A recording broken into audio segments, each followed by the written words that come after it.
The Arabs replaced the Portuguese, who had ruled the east coast of Africa for about 200 years. Some of the reasons why the Omani Arabs wanted to control the East African coast were: 1.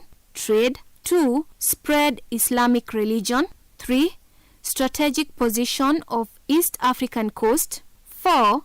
Religious persecutions in Oman after Prophet Muhammad's death, 5. Good climate for agriculture in East Africa, and 6. Good natural harbors.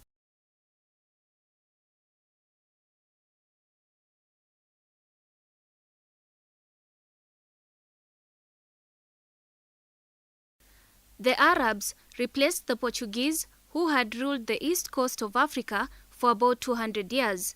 The Omani Arabs wanted to control the East African coast for the following reasons: 1. Trade with the people of East Africa, 2. To spread their religion Islam, 3. East African coast was strategically positioned, 4. Religious persecutions in Omani, 5. Good climate for agriculture in East Africa, and 6. Good natural harbors. The Omani Arabs wanted to control the East African coast for various reasons. Initially, the Omani Arabs administered the region through Arab families. However, the Omani Arabs were not able to control the region due to various reasons. These were: 1. Civil war in Oman, 2. Persian threats of invasion, 3. Rebellion from the coastal towns, 4. The harsh rule of the Omani rulers, and 5. Dual responsibilities of controlling Oman and East African coast. Since the Omani Arabs controlled both Oman and East African coast at the same time, they were overwhelmed and sought assistance of the local Arab families to administer the East African coast for them. The Mazuri family took total control of Mombasa. They allied with the local Mijikenda and revolted against the Omani rule. They also forced other coastal towns to pay homage to them. These were Malindi, Pate, Pemba. However, this rebellion did not last. The Omani were able to bring East African coast under their control with the help of Abu Saidi's family. The capital was consequently moved from Muscat in Oman to Zanzibar in 1840. Sayyid Said became the Sultan of Zanzibar. Now listen to this conversation between Sayyid Said and an Imam in Zanzibar. I salute you, Imam of Oman. I salute you too. You look disturbed. What's the matter? I have been thinking on how we can have full control of our empire, especially the East African coast. Ah, that is why I like working with you. You always have great ideas. What do you think we should do? Well, I think we can effectively control the East African coast by relocating our capital from Oman to Zanzibar. Absolutely. I support you, because we will be able to control the Indian Ocean trade. At the same time, the climate in Zanzibar is better than the scorching heat in Oman, and we can grow clothes for export. That is very, very true. Zanzibar also has good deep harbors for large vessels as ours. We will not have a problem in docking.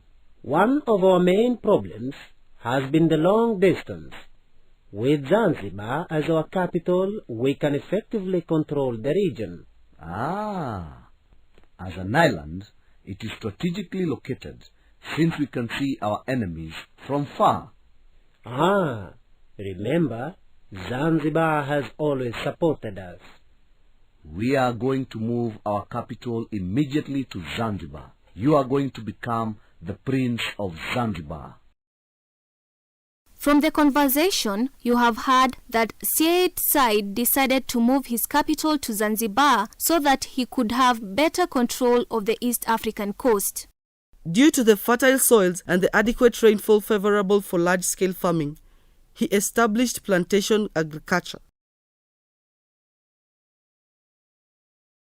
He also introduced growing of crops using plantation. The crops were cloves, coconuts, maize, millet, rice, beans, simsim and sorghum. Mangoes, citrus fruit and cashew nuts were also grown.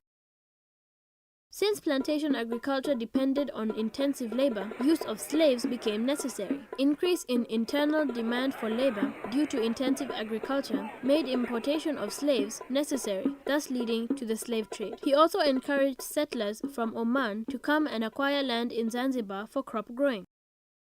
The Oman rule affected the people of East Africa in the following ways. 1. It led to the increase in slave trade. Slaves were needed for work in the crop plantations in East Africa and in Brazil. 2. It led to depopulation because of the slave trade.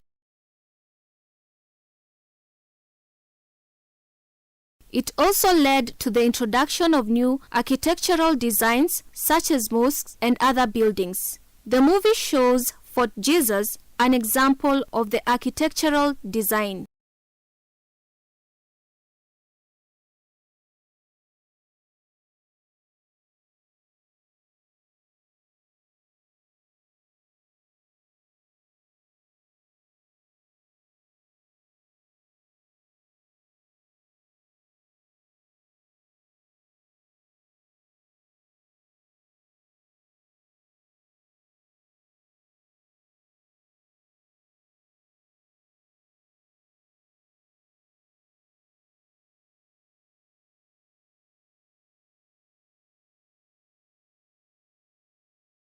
Other effects were 4. Decline of traditional industries, for example, pottery and weaving. 5. Introduction of new crops such as cloves, rice, spices, sugarcane and mangoes. 6. It led to the opening of East African coast to the outside world. This improved trade both internally and internationally. 7. It led to growth of coastal towns such as Mombasa, Malindi, Zanzibar and Lamu.